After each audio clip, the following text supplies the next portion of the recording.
Hello dear students, welcome back to Science Wise once again. Today we are going to study chapter 12, that is friction, of class 8. In this video we are going to cover friction, causes of friction, types of friction, advantages and disadvantages of friction, methods to increase and reduce friction. First of all why we are studying this chapter, हम ये chapter क्यों पढ़ रहे हैं friction.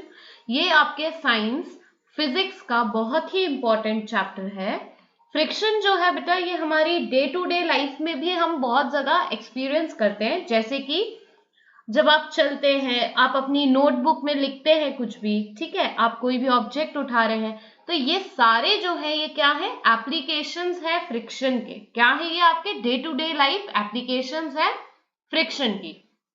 Friction एक ऐसा force है जो कि आपका एक्ट करेगा अपोजिट डायरेक्शंस में, ठीक है। ये एक कैरेक्टरिस्टिक है कि ये क्या करता है, अपोजिट डायरेक्शन में एक्ट करता है। अब इसकी डेफिनेशन मैं आपको जस्ट फॉर एन इंट्रोडक्शन मैं आपको इसकी डेफिनेशन बता रही हूं कि friction is the force that opposes the relative motion. ये क्या करता है, रिलेटिव मोशन को अपोज करता है between two surface of the object when they comes in contact, ठीक है। दूसरी बात, ये कौन सा फोर्स है, ये है एक कॉन्टैक्ट फोर्स। आपको इतना तो पता है ना कि दो टाइप के फोर्स होते हैं, एक होता है कॉन्टैक्ट फोर्स, दूसरा होता है नॉन कॉन्टैक्ट फोर्स, ठीक है। तो friction is a contact force. जब दो ऑब्जेक्ट कॉन्टैक्ट में आएंगे एक दूसरे के, तभी फ्रिक्शन फोर्स लगेगा, ठीक है। इतना याद रखना। चलो बच्चे, अब इस चैप्टर को हम स्टार्ट करते हैं। तो स्टार्ट करने से पहले हमेशा गेट रेडी एक्सरसाइज हमारा स्वागत करती है। तो get ready exercise, complete the concept map given below. ये जो कंसेप्ट मैप है इसको आपको कंप्लीट करना है, ठीक है। तो फोर्सेस कितने टाइप के होंगे, दो टाइप के। एक होता है, यहाँ पे आप लिखेंगे क्या, कॉन्टैक्ट फोर्स, ठीक है, यहाँ लिख दीजिए कॉन्टैक्ट फोर्स। ये आ गया नॉन कॉन्टैक्ट फोर्स। अब यहाँ पे आपको बताना है कॉन्टैक्ट फोर्स के टाइप कौन कौन से हैं। तो पहला टाइप है फ्रिक्शनल फोर्स। कौन सा टाइप है पहला, फ्रिक्शनल फोर्स। मैं एफ लिख रही हूँ, आपको पूरा स्पेलिंग लिख दीजिएगा आप यहाँ पे। नेक्स्ट इज, दूसरा टाइप होता है कॉन्टैक्ट फोर्स का, दैट इज मस्कुलर फोर्स। कौन सा टाइप है, muscular force. Then non contact force, एक टाइप इन्होंने दे रखा है मैग्नेटिक फोर्स, दूसरा आप लिखेंगे क्या, electrostatic force, and third is gravitational force, ठीक है। अब इसके बाद ये बोल रहे हैं कि give an example of each type of force. इन सारे फोर्सेस के आपको एग्जाम्पल लिखने। तो मस्कुलर फोर्स का क्या एग्जाम्पल होगा, a horse pools a cart. एक घोड़ा है, वो एक कार्ट को पुल कर रहा है, तो it is the example of muscular force. Or you can write a man lifting the weight, it is also the example of muscular force. Then the example of frictional force, a ball rolling on the ground comes to rest after some time. एक ball है, वो ground पे role करते हुए जा रही है और वो एकदम से रुक जाएगी, ठीक है, आफ्टर सम टाइम वो रुक जाएगी। तो ये किसका एग्जाम्पल हो गया, फ्रिक्शनल फोर्स का। Next is gravitational force. हमने दूसरा फोर्स क्या लिखा है, gravitational force. Water in the waterfall come down, कहीं से पानी गिर रहा है तो वो कहाँ जा रहा है, उसका डायरेक्शन नीचे की तरफ, है ना। तो एग्जाम्पल हम लिख सकते हैं, water in a waterfall comes down. Then next is electrostatic force. बचपन से एक ही एक्सपेरिमेंट करते आ रहे हैं, क्या, स्केल को बालों में रब करके उससे पेपर को अट्रैक्ट करना। तो हम यहाँ पे भी वही चीज लिखेंगे, क्या है वो चीज, the bit of paper are attracted towards the comb that has been rubbed through the hair, ठीक है। तो ये हो गई आपकी गेट रेडी एक्सरसाइज। बच्चे, जब हम इसके इंट्रोडक्शन पे आते हैं इस चैप्टर के, तो यहाँ पे आपको पहला एग्जाम्पल दिया हुआ है कि roll a ball on the ground, it comes to rest on its own. आप किसी भी बॉल को, जब रोल होती है बॉल, ठीक है, आप उस पर कोई भी फोर्स नहीं लगा रहे हैं, ठीक है, जबकि कोई भी बाहर का एक्सटर्नल फोर्स आपने नहीं लगाया है, और वो बॉल अपने आप ही स्टॉप हो जाती है थोड़े टाइम बाद, तो ये क्या है? It is the application of frictional force, यानी कि बॉल की सरफेस और ग्राउंड की सरफेस एक दूसरे के कांटेक्ट में आ रही है और ये दोनों फोर्सेस अपोज कर रहे हैं एक दूसरे को, इसलिए वो बॉल स्टेशनरी हो जाती है। स्टेशनरी मीन्स रुका हुआ। Similarly, a rotating merry-go-round in children parks come to the rest on its own even if no other external force is applied on it.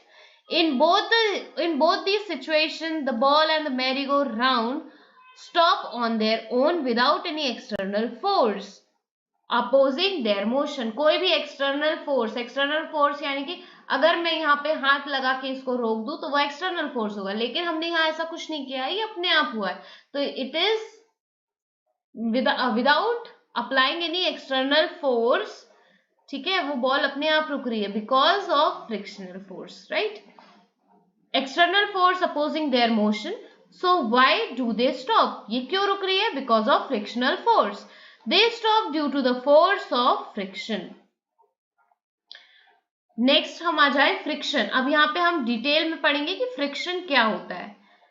यहाँ पे एक डायग्राम दिया हुआ है, देखो बेटा, ये फ्रिक्शन फोर्स यहाँ पे ऐसे एक्ट करेगा, ये हम ऑब्जेक्ट को यहाँ से पुश कर रहे हैं, ये पुशिंग फोर्स है, तो ये एक दूसरे के अपोज में काम करेंगे। मोशन कहाँ हो रहा है? इस डायरेक्शन में मोशन हो रहा है, पुशिंग फोर्स लग रहा है, मोशन हो रहा है, तो ये एक दूसरे के अपोज में काम करते हैं। ठीक है, देन अगर हम बात करते हैं यहाँ पे फ्रिक्शन की, many times we have seen that moving object come to rest even though no force is applied to be acting on it. बहुत बार ऐसा होता है कि ऑब्जेक्ट अपने आप रुक जाते हैं जबकि उन पे कोई फोर्स नहीं लगा होता, तो ऐसा क्यों होता है? ऐसा होता है फ्रिक्शन की वजह से। All moving object experience a force that oppose their motion. सारे मूविंग ऑब्जेक्ट जो है ये एक फोर्स एक्सपीरियंस करते हैं जो कि उनके मोशन के अपोज में होता है, और इसी फोर्स को हम बोलेंगे friction. It oppose all types of motion. Friction की एक कैरेक्टरिस्टिक ये भी है कि ये सारे मोशंस को अपोज करता है। In the above two situation, the rolling of the ball comes to the rest due to friction, the rotating merry go round comes to rest after some time due to friction.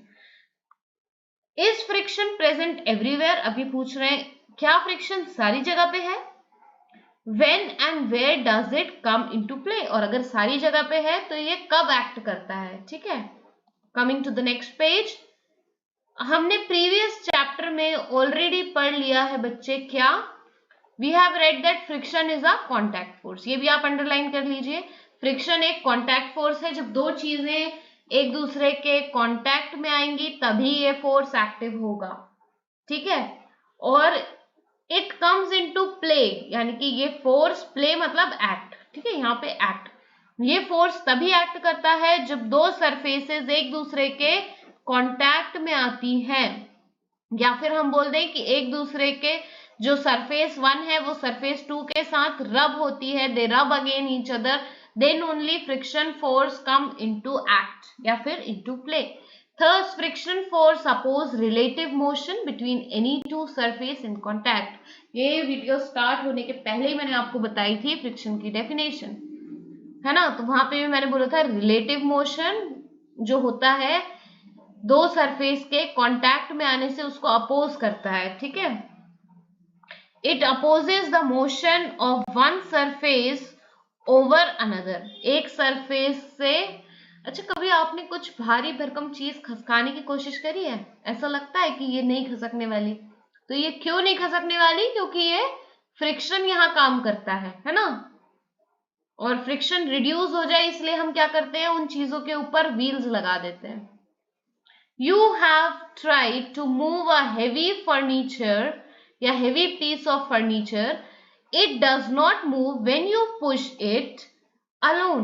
Now call any two family members to help you. What happens? क्या होगा फिर? As the applied force increases, the furniture starts moving, and then onward less force is required to keep it moving. ठीक है। Then यहाँ पे एक छोटी सी activity दी हुई है, ये एक्टिविटी तो आप खुद ही घर पे करके देख सकते हैं, जिसका कंक्लूजन भी आप पढ़ लीजिएगा, ठीक है। और जब भी आप ये एक्टिविटी करें तो सुपरविजन ऑफ पेरेंट्स या फिर टीचर होना चाहिए, है ना, उनकी निगरानी में ही आप ऐसी एक्टिविटी करें। Then activity 2 is given to you to show that the force of friction can be overcome by applying force. ये भी आप घर पर कर सकते हैं। Then we get to see the effect of force of friction in different situations. Friction के जो इफेक्ट्स हैं वो आपको कहाँ देखने मिल सकते हैं। देखिए, मूविंग बाइसिकल, ये एक एग्जांपल दिया हुआ है। मूविंग बाइसिकल में क्या होता है, a bicycle stops on its own as soon as we stop pedalling. जब आप बाइसिकल चलाते हैं तो जैसे ही आप पेडलिंग करना बंद कर देंगे तो क्या होगा, आपकी बाइसिकल स्टॉप हो जाएगी। क्यों? Because of friction. The blade of the fan comes to the rest on their own when the fan is switched off. We can say that friction is a force that slows down the moving object or prevent stationary object from moving. ये किसी चलो ये इतना समझ आ गया। Next, causes of friction. What are the causes of friction? Friction क्यों होता है? Friction between any two surface arise due to irregularities present in them. Irregularities present in them. Even the smoothest surface shows irregularity under a microscope. These irregularities interlock when the two surfaces come in contact. The force we apply to move an object removes the interlocking. Force of friction is less if the surface, ये mark कर लीजिएगा, force of friction is less if the surface are smooth and polished because there is less interlocking between two smooth surfaces. However, friction can never be equal to zero as the surface can never be perfectly smooth. ये एक बहुत important point है बेटा, इसको आप जरूर से mark कर लीजिए, ठीक है। इररेगुलरिटीज मतलब हिंदी में आप इसको बोल सकते हैं खुरदुरापन, ठीक है, जो कि आपको दिख रहा है, और इंग्लिश में हम इसको रफ सरफेस भी बोलते हैं। स्मूथ सरफेस भी अगर कोई है तो वो भी थोड़ी बहुत इररेगुलरिटीज रखता है। कोई भी जो स्मूथ सरफेस है वो परफेक्टली स्मूथ नहीं होता। अगर हम माइक्रोस्कोप के अंदर देखेंगे तो आपको इररेगुलरिटीज दिखेंगी ही दिखेंगी, ठीक है। Friction due to irregularities between two surfaces यहाँ पे दिखाया गया है। ये हो गया आपका ग्रेविटेशनल फोर्स, ये जो फोर्स आप अप्लाई कर रहे हैं, और ये फ्रिक्शनल फोर्स का direction. Let us understand through the following activity. अब ये फिर से एक्टिविटी, आप जब कैरम बोर्ड खेलते हैं तो उसकी सरफेस पे क्या लगाते हैं, पाउडर। क्यों? ताकि जो आपका स्ट्राइकर है वो प्रॉपरली मूवमेंट शो कर पाए और जो फ्रिक्शन है वो लेस हो जाए, ठीक है। तो ये एक्टिविटी भी आप घर पर करके और पढ़कर भी देख सकते हैं, ठीक है। Then activity 4, to study that the distance of the distance moved by an object on different surfaces is different. ये एक्टिविटी भी आप करके देख लीजिएगा। Then moving to the next page, again activity is there, then again activity, okay. Coming to an interesting point, get it right. Friction does not depend on. अब friction किस पर depend नहीं करेगा, area of the surface in contact. जिस surface के वो area पे contact पे है तो उससे कोई इसका संबंध नहीं है, उस पर डिपेंड नहीं करता है। और दूसरा, relative speed of the surface, किसी भी रिलेटिव स्पीड जो होती है सरफेस की उस पर डिपेंड नहीं करेगा। अब देख लेते हैं किस पर ये डिपेंड करता है। तो friction depends on the nature of the surface, surface के नेचर पे डिपेंड करता है जिसके साथ वो कांटेक्ट में है, ठीक है। Mass of the moving object, mass पर डिपेंड करता है। क्लियर? अब हम आ जाते हैं फ्रिक्शन के टाइप्स। तो कितने टाइप के फ्रिक्शन होंगे? एक होगा, 4 टाइप्स के फ्रिक्शन होंगे। हमेशा याद रखना कितने टाइप के फ्रिक्शन होते हैं? 4 टाइप के। एक हो गया आपका स्टैटिक फ्रिक्शन, एक हो गया स्लाइडिंग फ्रिक्शन, दूसरा हो गया रोलिंग फ्रिक्शन, फिर फ्लूइड फ्रिक्शन। स्टैटिक फ्रिक्शन क्या होगा कि frictional force which act between two surface in contact when the object और a body is at rest. ऐसा फ्रिक्शन या ऐसा फोर्स जब दो ऑब्जेक्ट जो है, जबकि दो सरफेस जो है वो कांटेक्ट में है, लेकिन ऑब्जेक्ट और बॉडी, ऑब्जेक्ट या फिर बॉडी कैसी है? रेस्ट पे, उसको हम बोलेंगे स्टैटिक फ्रिक्शन। स्टैटिक का तो मतलब ही होता है क्या? लैक इन मूवमेंट या फिर एक्शन। जहां पे मूवमेंट नहीं हो रहा है या एक्शन नहीं हो रहा है उसको हम बोलेंगे static. For example pencil box on the table. Pencil box अगर टेबल पे रखा है तो उसमें कौन सा फ्रिक्शन होगा? Static. Then next is static friction can be increased upon to a certain value known as limited या limiting friction। ये इंक्रीज किया जा सकता है एक सर्टेन वैल्यू तक, जिसको हम बोलते हैं limiting friction. The value of the limiting friction depends on the nature of the surface in contact. Then sliding friction. Sliding friction, जब स्लाइडिंग का तो मतलब ये कि हम स्लाइड की बात कर रहे हैं, है ना? तो स्लाइडिंग जनरली ये वाला जो फ्रिक्शन है ये कहां पे काम करता है? लोडिंग अनलोडिंग के काम में। ठीक है। The force of friction which comes into play when some object slides over the surface of another object is called sliding friction. जब एक ऑब्जेक्ट किसी दूसरे ऑब्जेक्ट के ऊपर स्लाइड करेगा तो हम उसको बोलेंगे स्लाइडिंग फ्रिक्शन। अब इसके बाद यहाँ पे हमको sliding friction is always less then static friction. Sliding friction जो है हमेशा कैसा होगा? लेस होगा स्टैटिक फ्रिक्शन से। The motion of one object over the surface of other leaves a little time for the irregularities of both the surfaces interlocking each other. This is the reason why sliding friction is less than the static friction.